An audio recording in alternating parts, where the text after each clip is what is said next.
કે જેવું બીજ વાવશો ને એવું જ બીજ ઉગશે. એટલે તમે ફળ વાવશો તો ફળ જ ઉગશે, કાંટા વાવશો તો કાંટા જ ઉગશે. તમે તમારા છોકરાને સુધારવા માગતા હોય ને તો પહેલાં જાતે સુધરવું પડશે. જાતે સુધરવું પડશે, પછી તમે તમારા છોકરાને બોલજો કે ભાઈ ના તું આમ ના કરીશ. પોતે કરતા હોય ને તો કોઈ દિવસ તમારા છોકરાને એવું ના કહેતા કે તું આ ના કરીશ. એ તમારું જોઈને જ શીખે છે. તમે જેટલું વસ્તુ કરો છો ને બધું તમારા પર જ જાય છે. એ તમારા સંસ્કાર જ એનામાં આવે છે. એટલું વાત યાદ રાખજો.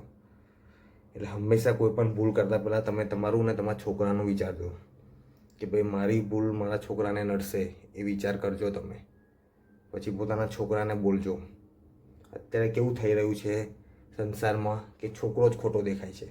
ના, એવું નથી હોતું. અમુકવાર ફેમિલીવાળા પણ ખોટા હોઈ શકે છે અને એવું થાય છે જ કેટલી વાર. એટલે હું તમને એટલું જ કહેવા માગું છું કે જો તમારે તમારા સંસ્કાર લાવવા હોય ને છોકરામાં, તો હંમેશા એને એક ચાન્સ આપો. એવું કે એની વાત એકવાર સાંભળો. તમે ખોટા નથી થઈ જવાના એના લીધે. ભલે એવો ખોટો પડે તો એને સપોર્ટ કરો. ભૂલો થાય છે, બધાથી થાય છે ભૂલો. ડાયરેક્ટ એને ના ના કહી દો. એની એકવાર વાત સાંભળીને જુઓ કે એ સાચો છે કે ખોટો છે, અને ખોટો હોય તો એને સમજાવો કે ભાઈ ના તું બેટા આમાં ખોટો છે, અને સાચો હોય તો કહો ના બેટા તાર આમથી આમ કહીશ ને તો તને વધારે ફાયદો થશે, એવો સપોર્ટ આલો. એને ચાર માણસ વચ્ચે ઇજ્જત ના કરો. એની ઇજ્જત છે એવો બનાવતો હોય ને તમે ઉતારતા જાઓ છો. એટલે તમને જો વાત સાચી કરવી છે, વાત કરવી છે મારી, પણ ખોટી નથી, સાચી છે. જો એને તમને લાગણી હોય, તમારે એને બનાવી ગણાવીને મોટો આદમી બનાવો છે, બરાબર. એને કોઈ દિવસ પૂછ્યું એને શું બનવું છે? તમારા લીધે બધું બનવા તૈયાર છે. એના લીધે તમે શું કર્યું? શું કોમ્પ્રોમાઇઝ કર્યો? બનાવો છો તો બનાવો છો તો નવાઈ થોડી કરે છે, બધા બનાવે છે.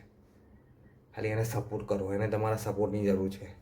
જો પછી એ કહી જાય છે, કોઈને નહીં ગોઠે હોય, કોઈને એટલે કોઈને નહીં ગોઠે. જો તમારો સપોર્ટ મળ્યો ને તો તમે મળ્યા એટલે ભગવાન મળ્યા એ બરાબર છે. તમને ભગવાન માને છે, બરાબર. તો ભગવાનનું કામ છે એનો રસ્તો બતાવવાનું. એનું એ કામ નથી કે એને નર્કમાં ભેજવાનું કે પછી એને ખોટા રસ્તે લઈ જવાનું. એટલે એને સપોર્ટ કરો. અને એની ભૂલ હોય તો એને માફ કરવાનું રાખો. બહુ મોટી ભૂલ હોય તો એને સજા પણ આપો.